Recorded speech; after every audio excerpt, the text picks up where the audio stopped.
So when I started high school, this is such a cliche and funny story. And like I say it now, like I laugh because there are no hard feelings at all.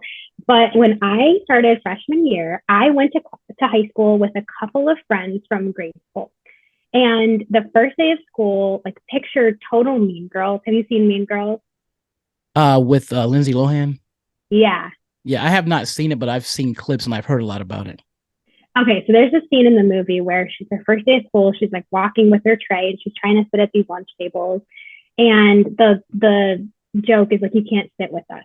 And the first day of school, I go and I have my tray and my friends are in my lunch period and I'm relieved because I know someone. And I'm walking with my lunch over to the table and there's one empty seat. And I go to sit down and my friend from grade school goes, you can't sit here. This is only for the basketball team. I know nobody at this school. I am a total outsider. And I went and had lunch in the bathroom, just like they did in the Mean Girls movie. And after that, I kind of learned, okay, maybe this isn't like I ate with the secretary. My mom was like, should I take you out of the school? Like, this is, I am not exaggerating one piece of the story. So then 2 months later is my 15th birthday in October. Still don't really know anyone, kind of finding my way. And on your birthday in high school, I don't know if they still do this, but back in my day, we used to, which wasn't that long ago, but we used to decorate a locker, happy birthday, and we'd wrap it and we put gifts inside for your friends. So I was thinking, oh my gosh, I can't wait for that. I've been so excited for my locker to get decorated. And on my birthday, I go over to my locker and the whole thing is smeared in butter.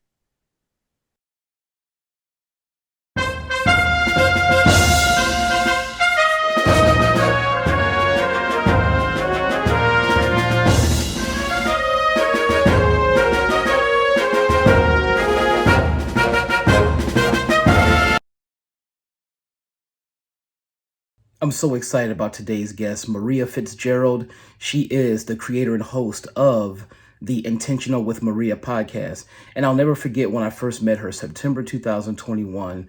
She was going to be hosting a Zoom call instead of the person that was normally hosting it. And I was very skeptical. I said, who is this person? The minute she opened her mouth, I was like, wow. On today's episode, we have someone that I think is unbelievable and phenomenal. Maria Fitzgerald. She is an entrepreneur, speaker, fitness buff, world changer, and as far as I'm concerned, a living legend. Maria, it is so wonderful to have you here. How are you today? I'm doing great. Thank you so much for having me. Well, thank you. And for those of you guys who don't know this, Maria, about 2 years ago, I had met her shortly after I had done my third book, Winning is for Losers. You can actually see it in the background. If the camera was different, you can see her name at the bottom of that. But she was someone who I completely fell in love with, her philosophy, her mindset, and everything else. And I had already scheduled an event. And I said, you know what, since you were not in the book, I would be honored if you would be the one person who's not in the book to be at the event as a speaker. So that is how she actually blessed all of us in attendance that day, October 23rd, 2021. And that was such a great, great situation. Maria is the creator of the One Ray Journal series. And from what I understand, it's not just a journal. Now there are tools to create a mindful morning and evening routine. So, Maria, that sounds like something that is very transformative. So tell us a little bit about that, and then we're going to go all the way back to the beginning when you were a little kid. Sure. So, One Ray Journal creates mindful tools to help you start your day with a positive mindset and achieve your goals. So, guided journals, certainly for beginners, people who are looking for a little bit more structure, maybe for someone who's never journaled before. But if journaling sounds too daunting for you, I also make gratitude and intention cards where it's a card deck full of different prompts. And we say you choose one each day to see what God or the universe wants you to hear today. Usually the card pull is pretty spot on to something that you're going through in your life, or just a positive pick me up to start your day less pissed off with what you have to do that day. So really it carries over into the rest of your day. It's not just, oh, let me wake up and grab this card and, oh, well, we'll see what it does. It's really transforming your mind to look for the positive and look for the blessings throughout your day. Wow, that is really phenomenal. And you know what the world needs now is more of that kind of thing. My question is, how did you get led to this? Because you know as well as I do, the world is quite negative. This is something that's the absolute opposite of that. But what led you to this? So back in high school, I went through a really rough time. Puberty, it hit me like a ton of bricks, just like many of us. And I wasn't real happy with my body and how I felt. And I couldn't find that level of confidence. I kept getting my heart broken. I had some friends who weren't very nice to me and ended up not being real friends in the end. And I felt like I was at a breaking point. Like, is this what the rest of my life is going to look like? And of course, like, what do we know at 16 years old, right? Yeah, exactly. So back when I was young and dumb and not sure of who I was, my mom gave me a blank journal and said, why don't you write down some things that will add to your life in a positive way? And it's really hard when you're in that headspace. So I didn't necessarily try to think like everything is great, life is wonderful. I'm like upset and figuring out why I hate myself. So instead of trying to make it positive, I started to just reach for one small thing to help me have a better day. So I was not in shape at the time at all. I was eating McDonald's every day, which no judgment, but I knew better, and I was having like a mocha frappuccino, and I was just headaches and sugar rush. And I said, you know what? I'm just going to become a runner, because that's the most insane thing a person could do when you're not in shape at all, is just decide to start running. Like, who does that? But I thought there are girls this was back in 2011, 2012, and Pinterest was really big. So I would pin recipes and inspiration of women who were runners. And I started this journey of running at the park, and it was the most unbearable thing I can think of, because you don't know how to breathe and you're so uncomfortable, like you want to throw up. And anyways, I started this journey, and I learned that, okay, if I start running and I start physically getting this energy moving in my body, it would be helpful to also eat meals that were energizing. So protein, fruit, things that actually made me feel good when I ran. And in addition to that, I started stacking these little things every day. Nothing revolutionary, just let me move my body, let me prepare a meal that's going to fuel my run. At the time, I understood that, but now I know eating for energy really is a form of self-care and self-love. I started a gratitude list, but back then gratitude wasn't really a big thing. It wasn't popular. So I called it an in and out list. So things I wanted to bring into my life, things I wanted to get rid of. And slowly over this summer, I built this habit, this lifestyle where I got in shape, and I started to really figure out, okay, this is something that makes me feel less terrible every day. So from there, it spiraled, and I created the wellness journal after college. And the wellness journal that I have is based on those symbolic habits that I started back then. I praise God that I never went to jail because of my juvenile behavior. Looking back, my saving grace was deciding to go to college because I was tired of washing dishes at the hospital and didn't want to do that for the rest of my life. I wasn't sure what I could do, but I did like sports, so maybe I could be a sports reporter for a newspaper. My grades were so bad in high school that I had to take remedial math and English to get into Cuyahoga Community College. Takeaways from chapter 2. Reading chapter 2, Reckless, I'm reminded of Ephesians 6:10 through 18 as I digest the trajectory of Wayne's life during the years 1967 through 1973. That scripture talks about using the full armor of God to protect yourself against the devil's schemes. During his final year of middle school and throughout high school, Wayne was in the clutches of the enemy. Wow. I can't believe I've been knowing you all this time, and I had no idea that you had such a dramatic journey. I mean, that's a dramatic journey. I didn't even know that you knew what a carbohydrate was, to be honest with you. Well, it also involved some therapy and, getting back on track. It wasn't all like as smooth sailing as it sounds, but the journaling was the piece to the puzzle that helped me to say, okay, what's the script of how I want my life to look? Because it's pretty crappy when I don't put effort into it. But when I write it down and I start like consciously thinking of what I'm doing, I feel really good. So yeah. Wow. Man, you are such a hero because I guarantee you there's so many people that have that same story or a similar story. And so when you were in high school and you felt less than, what was it the girls were saying to you and the people saying to you?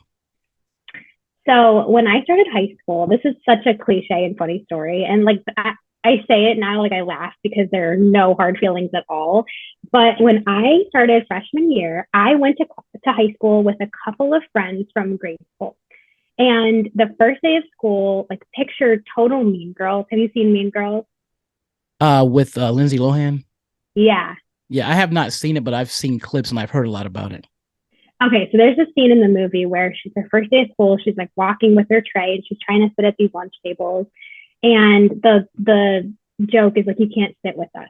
And the first day of school, I go and I have my tray and my friends are in my lunch period and I'm relieved because I know someone.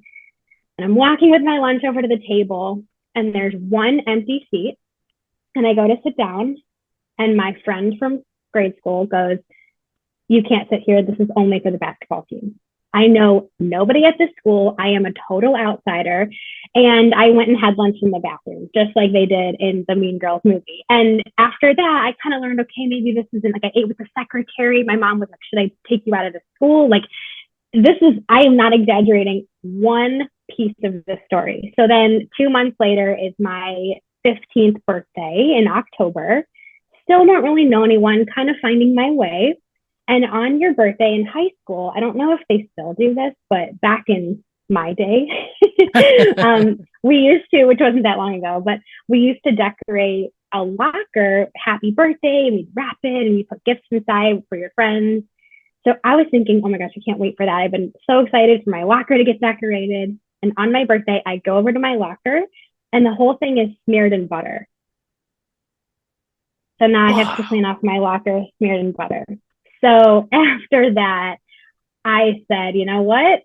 I'm done trying. I'm just going to do my own thing and be myself and really like go inward. And I'm an only child, so I'm very used to that. But it was a pretty significant step in my journey. So in other words, in high school, you actually needed this hat that I'm wearing more than anybody else in the world. 1,000%. Wow, I can't imagine you eating your lunch in the bathroom. Totally. Literally the scene out of the movie. I want you to Google it after this because it was the exact scenario. And then the next day I went and sat with the secretary. So I need to Google this. I mean, this is insane. I mean, first of all, I mean, how did you cry? I mean, I would have cried. Probably. I'm pretty sensitive. I'm sure that I did. It was more of a matter of like, is this how the next 4 years is going to go? That was more of like the issue at hand. Do you have any idea what made you feel less than to begin with? Because, sometimes I always say that when we're born as babies, we have all the confidence in the world. And then at some point, the world inflicts their opinion on us. And then we start to realize, well, this is what's considered cute, or this is what's considered stylish or smart or whatever.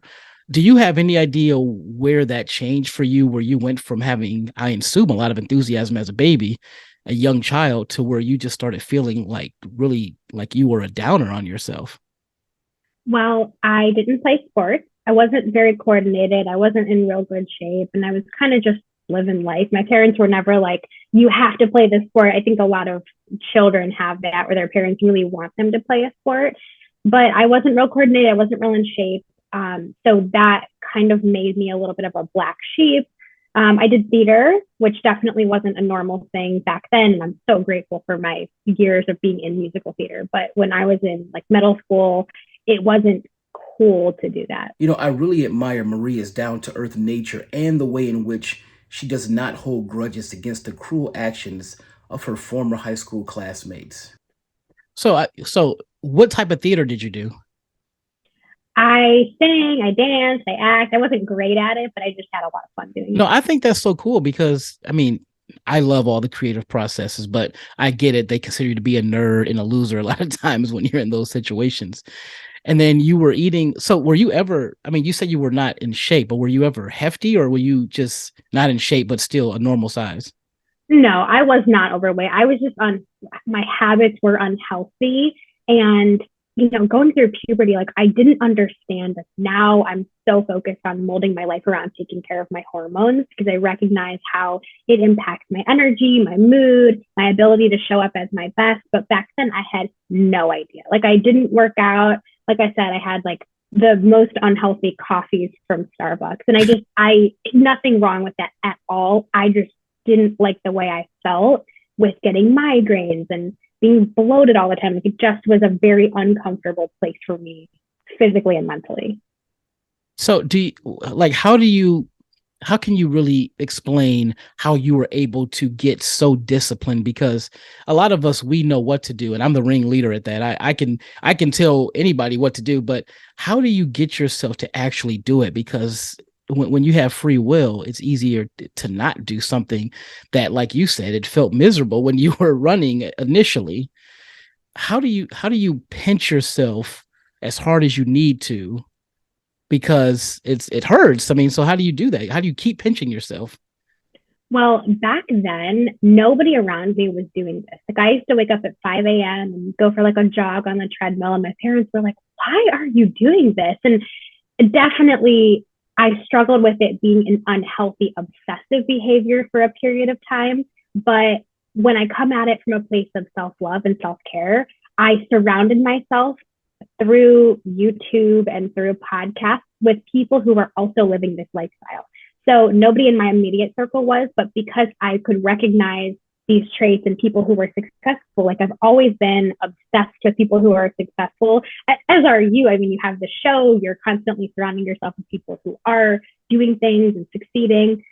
I've always been focused on how I can be a high achiever because I identified with people like that. So I would surround myself with it in the videos I watch, the shows I watch. Like I do love a good like trash TV. Like I'm big into the Real Housewives, but I also dedicate most of my time to absorbing how other people live their life. And that was a huge, I guess, lesson in discipline because when you're surrounded by it, it's very normal for you. When you're Yes. not, it's harder to pull yourself out of that hole because nobody around you is doing it. So there's no stakes, there's no pressure to do it. But it feels really good to do something out of your comfort zone and then afterwards feel proud of yourself. Like I'm more addicted to that feeling than being comfortable in the moment. Yeah, I marvel at you from the very beginning, because I remember you were talking about your workout with the wonderful Jonathan Church, and you were telling me, I mean, you didn't even care that he was going to be horrible like to you, because like I guess you didn't perceive it as that. And I No, just no, I he think was never horrible to me. He came at it from a place of, I care about you. I want the best for you. And this is not meant to hurt you. Like, I think that's a really honorable characteristic in a trainer because to want to motivate somebody, not just in the gym, but for it to carry over into their life, like who does that? That's amazing. that's probably my defining problem there, because you don't see it as like, if it's gonna be like something that sucks to me, especially with my girlish figure, like I'm just like, you're mean, but I know that it comes from a place of love, because he could not care, because he's just fine. So I know, like, intellectually, I know it comes from a place of love, but I'm just like, man, if you're telling me to do things that I don't want to do, but I know I'm supposed to do, like, you suck. But in reality, it's I suck for thinking that he sucks. But that's what I'm saying. The mental shift to get to that point is so amazing. I was so amazed by you having that ability, because that's so uncommon. I would say out of the 8 billion Thank people in you. this world, I would say you are in the 10% out of 8 billion people. Because Well, thank you. well, you're very welcome. I'm not even trying to be polite. I'm just being honest. I'm just, because so many people, they just go for what feels good, the instant gratification. Whereas I'm just picturing you, on your path to where you are now, 2011, 12, 13, and all that, and you jogging and being obsessive, and people are saying, what are you doing? I'm picturing this. This feels like a movie. That's the kind of thing you see in a movie, and then a person becomes like redemptive. One of my favorite qualities about Maria is her decision to reinvent herself as a young woman. Okay, so she upgraded her thinking, her mindset, and her daily actions, which to me makes her a true role model. And the fact that you use those horrible things that happened to you in school and how you felt about yourself, now you're using that as your superpower, and you're lifting other people up, you're elevating people, you're inspiring people. I always say that when you find yourself in a burning building and you're able to get yourself out, then it's your job to teach someone else how to get out of their burning building. That's my philosophy on that. Absolutely. And it can look a bunch of different ways. I mean, let's say, for example, like the example of exercising, that style that I like, it might not work for you. And there's so many different ways that you can go about achieving your goals. And it doesn't work for me. But you obviously have something natural in you, though. You have the stick-to-itiveness. You're obviously a go-getter, and you are committed. And I don't know if you can teach those things. Maybe you can. I don't know. But I feel like you probably displayed some of those qualities when you were 7 or 8 years old, but you just probably didn't think of it that way. Sure. I'm like putting on plays in the living room. My parents are like, okay, great. Here we go again. I just love the idea of that. Now, when you finally start getting on track, at what point did you start feeling better about yourself and realize that you were more than enough? This is a pretty recent thing. Wow. I would love to tell you that back then during that time I discovered it, but I didn't. This was 2021, maybe like 2-ish years ago. I started this practice because I was struggling so much in self-doubt. And this is the part where I think, like you said, it's like a movie.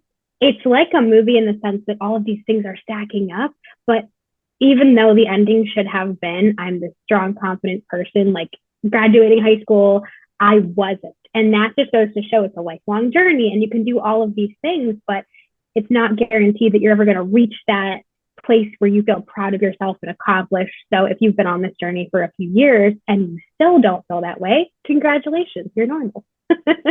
Wow. And when I probably like 2021, I was drowning in self-doubt. I started this business. I thought it would be really cool to be an entrepreneur, and it is, but it's also a lot of work. And I thought, okay, I'm doing this thing and I'm going to feel so proud of myself. This is going to be the way that I finally learn to love myself. And I always say, like, you can only hate yourself so much, but you can never hate yourself into a body or a mind that you love. Like, we've tried that. You've tried the diet. You've tried all of the ways to be hard on yourself, and how has it worked out for you? So 2021, I start this practice because I'm drowning in self-doubt. Like, this business isn't going to work. I'm reaching nobody, like the 3 people that have bought journals from me. I need to sustain this. I need to make money. I need to grow. But I recognize that I can't do that in a negative mindset. You cannot grow. You can't achieve your goals when you're in a negative mindset. It's just the energies, they don't click. So I start this practice every Sunday where I write down intentions about how the week will go. So, for example, aligned, successful and lucrative opportunities fall into my lap. I connect with people who are successful and vibrant and full of energy. Like, I write down basically the script for how my life will go this week. And when I started doing that, more good things started to happen. So that's something that I still do to this day, but I attribute most of my confidence and feeling worthy to creating it for myself by writing it down. And it's not just writing it. I know it's the manifesting thing. It's writing it down to convince your mind that it's true, because your mind doesn't know what's real and what's not. So when you write this down, you start to show up as that version of you. You're literally creating your own future. That's revolutionary. You're right. The manifesting thing is powerful. How did you even come up with that idea to pretty much? I probably took it from someone else. Really? I can't imagine that I came up with this myself. I think actually it's from a book that I read by Esther Hicks, and it's called Ask and You Shall Receive. One of my good friends gave it to me or recommended it to me. And in this book, it's called Scripting. So you basically write out how you want things to go, and in turn, things start to happen because you are a magnet for it. You're expecting it to happen. You're working for it to happen.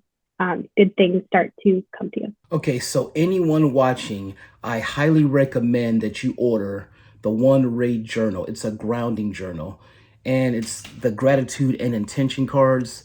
They are phenomenal. I can tell you that you will certainly experience an upswing in your mindset. And in my opinion, Maria's products encourage positive energy, and we all need that. Ask and you shall receive. Wow.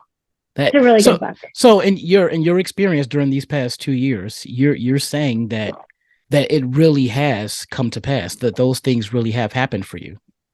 Yes. That you no longer just have the three people that bought your journal, and I was one of those Correct. 3 people. Yes, correct. And the growth is slow. It is.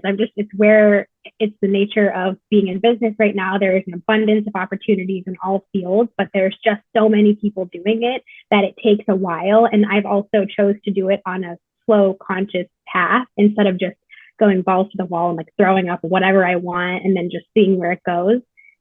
So yes, it's happened not as quickly as I would like it to, but I think there's a plan for it. So everything I've written down pretty much has come to pass. This is revolution. This is where I have to become self-serving. I'm going to ask you something I never thought I would ask you, but like how would you upgrade me? What advice would you give me in all ways, every way?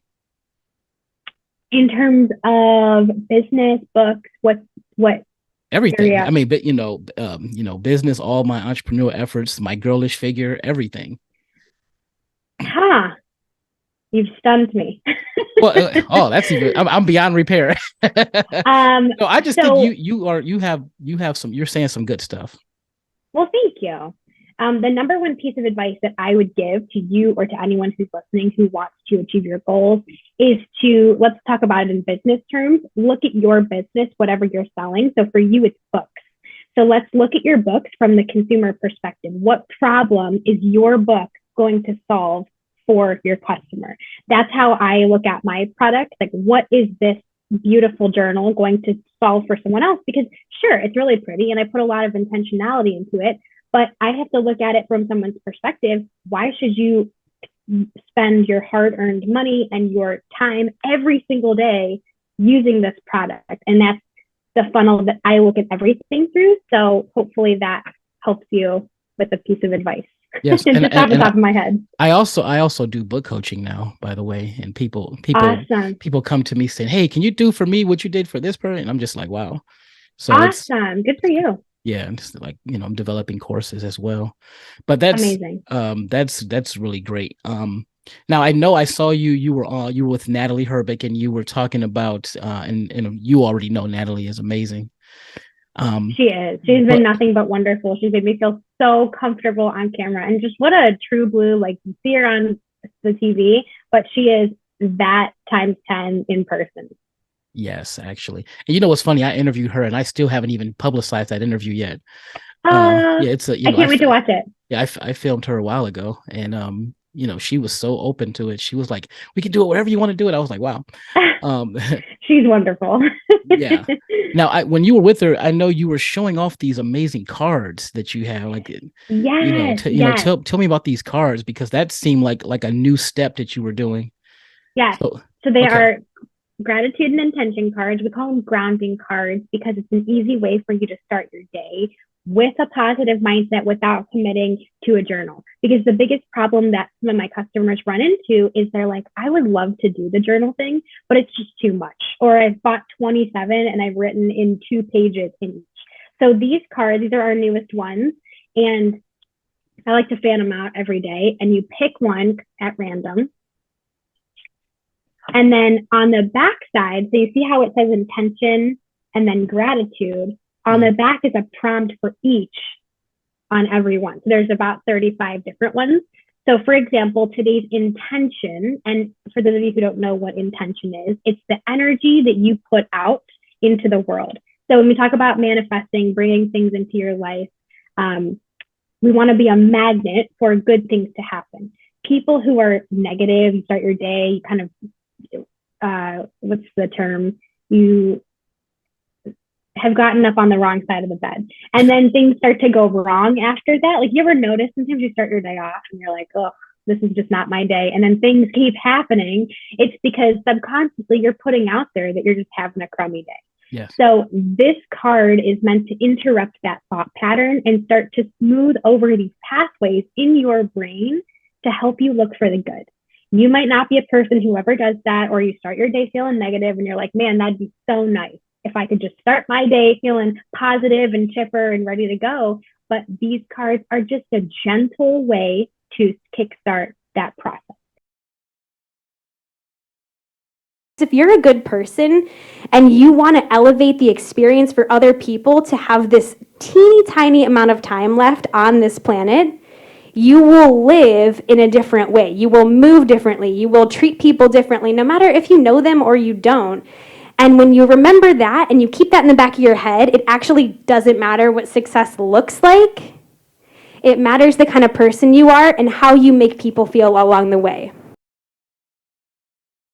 So, for example, your intention, the energy that you're bringing to your day, I choose to respond from a place of respect, not from anger or defense. Wow. This is one of my favorite cards. Your gratitude, so every day there's each. The gratitude kind of coincides with the intention. I'm grateful for my ability to step out of ego-centered thinking. Wow. So is that when you say all those things, are you allowed to read both? Like, if you get the gratitude, you can read the inspiration. Oh, too. yeah. I mean, yeah, intention. because on every card, there's both of them. So the goal is for you to take both of these and think about it. You know, if you don't want to write it down, you can just like set it on your computer while you work and kind of keep it in mind. Some people like to put it on their mirror or on their refrigerator. We also make grounding journals, which are very simple morning routine. And there's a space for you to write down both your gratitude and intention, because it's more powerful when you read it, say it, and write it down. Wow. So what would you say out of all the things you have is your most popular product, amongst the customers? Definitely the cards. Wow. And that's something that's your newest thing, right? That's the newest Yes. thing. Yeah, I got a shipment of them last year. And it's really kind of something that I don't see very often. I see affirmation cards or mantra cards. This is something different, especially with the double-sided, because they both are meant for you for the day. And when I created them, I'm like, this doesn't really exist. There's not really a market for this. Like, let's just kind of experiment and see what happens. And I remember getting a shipment in May that was pretty large. And I'm like, oh gosh, it's going to take me years to sell this. And I sold it out within 5 months. So they've done really well. And I'm very proud of how the response has been, because they're so easy to use. Wow. So how can like you obviously have like a whole suite of things. Like, how can I get these things? I mean, I would like to, do you think they will be useful for me?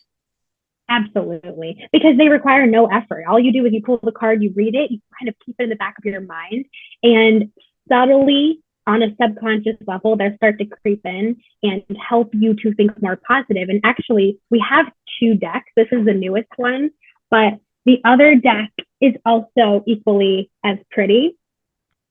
So this is the original one. This is kind of the beginner set. And then these cards are just like a little bit next level, like the whole I respond from a place of respect, not anger or defense. That's a little more in depth. So the simpler version is our first card deck. How quickly can I get those? Because my birthday is on Saturday, and I want to get that for myself for my birthday. It's April 1st. Oh, absolutely. I'll talk to you about it after. Sure. Okay. Yeah, that's awesome. I'm so excited. And I love supporting you because, well, first of all, it's funny that you talk about the whole idea of setting the intention of people wake up in a negative mode and all that, and becomes what I consider to be a self-fulfilling prophecy. That's the whole nature of, if you see that poster behind me, Speak Before You Think, that's actually the whole nature of that book. That was a book that I did. That was my 5th book. And it's all about people doing that. You know how people say, hey, how was your day? And then you just say, oh, it's horrible or whatever. And, oh, this guy was driving slow and I was behind him honking my horn and all that. And they don't realize that if they would have left earlier, it's still on them, And so what happens when you say that stuff is that you overthink things. You overthink all the so-called bad things that go on in your life. And that's why I've made the argument that if you speak before you think, meaning if you speak good, positive things before you can overthink the negative things, then you'll be better off. So when people ask me, how's your day? I immediately say without thinking, blessed. I'm blessed. I'm so blessed. And That's so, awesome. yeah, because, if you speak before you think about the issues, now you're just going to make your day worse, like you said. So I feel like you're speaking my love language here. And I would do anything I can to get that more publicized for you. Sure. Yeah, that Yeah. would be great. And if anyone who's listening wants to get them, they are available on my website, which is onerayjournal.com. Yeah, I always want you to promote yourself heavily because we're gonna be all over with this stuff. Amazing testimonials of, oh, I sent the card back to my sister who has cancer and we're both going through this together. Or, hey, I just started my small business and I have no idea what to do. What does your family think of this new version of you? Because this version of you is more recent than the version of you before, and that was longer lasting than this version of you so far. What do they think? I definitely think my parents are happy to see it because they were there through everything in high school, and I'm very blessed for that. But I know it was rough on them to kind of see me go through this transition because it's just the three of us and we're a pretty tight knit group. So they're very happy, and my mom and dad are both very involved in my fiance. We're all kind of involved in the workshops that I host, the events that I do, the products. It's kind of like a group effort. So I think it not only benefits me, but the whole thing, and having more confidence benefits more growth for the brand, and they're very involved in that. Speaking of your fiance, that guy, he's really handsome. I have to say that. He is. He's a good, handsome guy. When you guys get married? Oh, actually, we have not put a date on it yet. We have no idea. Good. It's because then you don't want to feel pressured and you don't want to feel overwhelmed. Yeah. That's the last thing you want to do. Yeah, it's definitely been amazing, but people are constantly asking, and I totally understand. We haven't put a date on it yet. Yes, I noticed that you do workshops a lot. Yeah. What are the nature of your workshops, and how, like, have they been really successful? Has it been therapeutic for you? Like, what can you tell me about this? So in the past year, I've hosted 5 workshops that were on a smaller scale, 20 to 25 people. And all of them are centered around one of our products. So essentially the workshop is I'm teaching you how to get the most benefit out of one of our products. Mm-hmm. They also include a guided meditation. You obviously, with your ticket, you take home one of our products, and we have goodies and like little from Clee Juice Box healthy food. And so far, 5 out of 5 we've sold out. So they've been very successful. And my favorite part about them is the people who come and share their perspective and where they're at and why they came. Because every time we have a workshop, we ask everyone to write down their intention for coming today. Like, what do you want to get out of this? What are you struggling with? What do you hope to gain to bring home? And it's been absolutely transformative to hear them give a testimonial. It's my favorite part of the whole day. Wow. So what gave you the idea to do these workshops? So back in 2019, before I launched my journal, I was kind of just figuring it out, didn't know what I wanted to do. I would host free events where we would just dance and have a good time, and we'd have music. Sometimes we'd do an art project. It was like all over the place. Didn't know what I was doing. They were free events.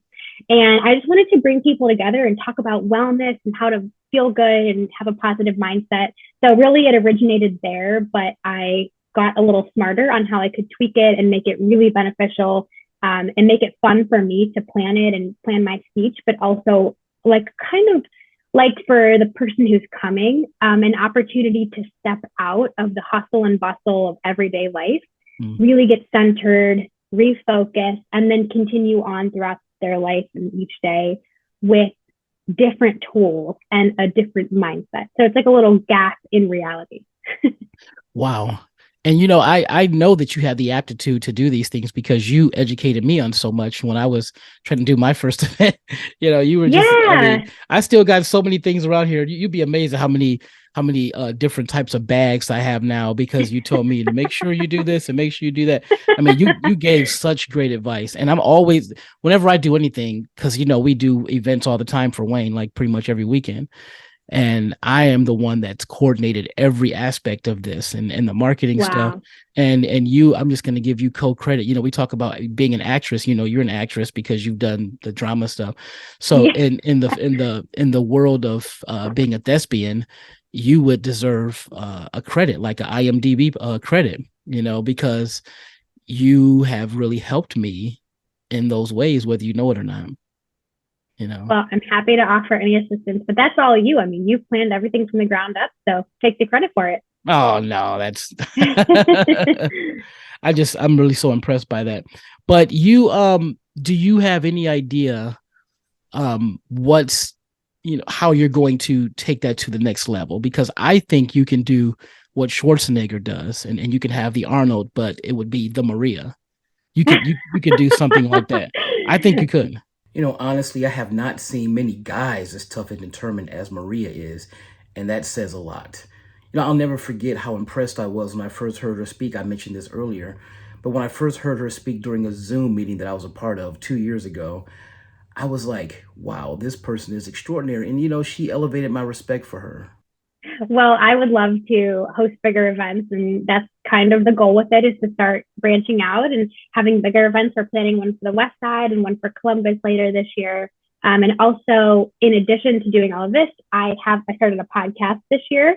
So I hope to bring some of the topics I talk about from there to more of like a round table kind of sit down. Let's talk about some things that like I discussed on the podcast, and have it to be more of like a show and branch out from the workshop to more of that.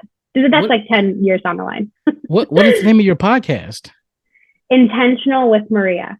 Oh, you have to check it out. It's pretty good topics on there. Yeah. Intentional with Maria. Yeah. I mean, I just think that intentional with, is there anything you can't do? Oh gosh. Talk to me when I'm having anxiety one night. Oh, that's right. I remember. Oh, this is so funny. You just reminded me. I don't even want to say it, but your now fiance, when he was telling me that it was you and him, he was telling me about, because I was like, oh, you're so great, Maria.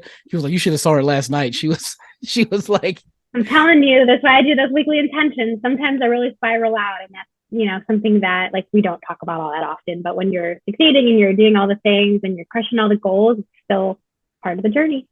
Oh my God, that is so funny. I just think you really bring a lot of greatness to the world. And thank you. I think you don't even realize it, but you're very welcome. And I definitely I got to get these things, man, because I just think the more this gets spread around, the better it's going to be, and I just love that idea. I have to ask you these, on your Instagram page, you have these words that I want you to tell me what they mean to you collectively. You have creativity, gratitude, abundance, and love. So what do they mean to you collectively? So those are my favorite words because they all allow us to tap into who we really are below the ego, below the surface, the materials, the success on the outside. A really beautiful life, in my opinion, includes all of those things: gratitude, abundance, creativity, and I can't remember. I think I put love. Is that it? Forward. Yes. All of those things are what really create a beautiful life stepping outside of the ego. Mm. Oh, man. I mean, that's why I think the journey is so worth it, because you could not be. First of all, I always tell people, never apologize for any previous version of yourself, because of what brought you here. And it just makes it, the things you're doing right now, it's almost like getting revenge on those horrible, dark moments, because you are being such a beacon of positive energy for so many people.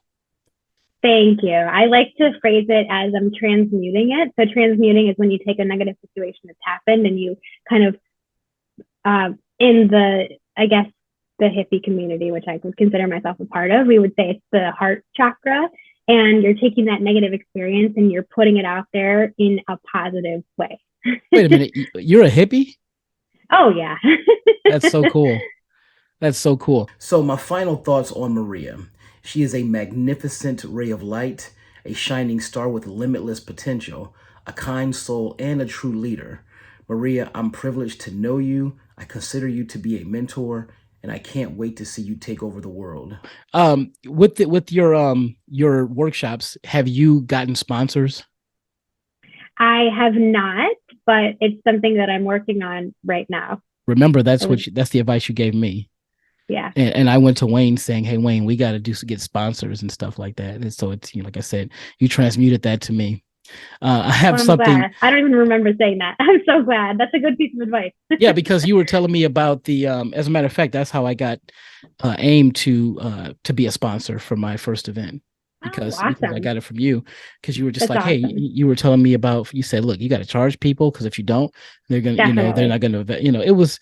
And it's crazy because I'm just like, wow, would you say that for everything? No, I think there's a time and place for charging people. I think when there's value that cannot be found on Google, you should definitely charge for it. But like most of the things, all of the content that I do is free. So I charge for products and events in exchange for giving 3 times the amount of free content. Am I going to be able to afford your event if I can? Oh, it's only for girls. Oh yeah. Oh yeah. It's like $30. It's not. It's a sizable amount, but it's not outrageous. How long are your workshops? They're about 2 hours. Okay. Yeah, that's good. I've spent $30 at a vending machine for 2 hours. So no, exactly. I'm kidding. That's funny. I have this. So this final thing, it's something I just came up with. It's called Deante's Curious 10, and it's 10 questions that I like when people just ask random questions. Some of these questions are going to be strange to you, but you just give the answer, the first thing that comes to your mind. What is your favorite color? Blue. Advice that you live by. Step out of your comfort zone. Love that. If you could be any famous person for one day, who would it be and why? For sure, Hannah Montana, because it was my idol growing up. God. That's so funny. What is your biggest insecurity now?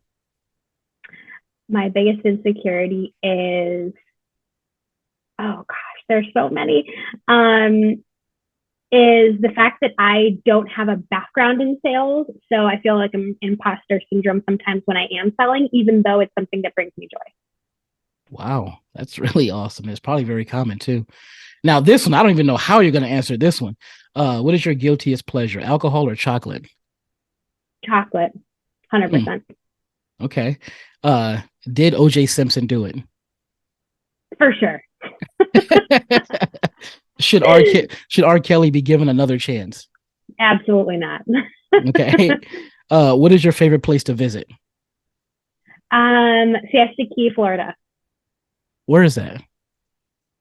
It's about an hour and a half south of Tampa. Oh my God. That sounds amazing. Pretty cool. What is something you will regret if you never do it? Making $1 million in my business. That's a good one. This is the final one. What is your enduring message to the world? To don't discredit your ability to get better. So if you think you're a negative thinker and you're just going to be like that forever because that's how you've been, that's how you grew up, it's not true. If you think that you can never get in shape because you're currently out of shape, it's not true. Always keep reaching your goals and setting a higher goal, even if you're not totally sure that you can achieve it. Man, you're a badass. Wow. Holy crap. Man, this is so cool. Listen, my girlfriend made me this crown, but I would say that you deserve a crown too, because you definitely you are a queen, a princess, and you are everything that the world needs, and that's right about the world too. Thank you. I feel grateful to know you, and I just want you to go beyond your limits, far beyond limits that you could even possibly even think of for yourself. Thank you.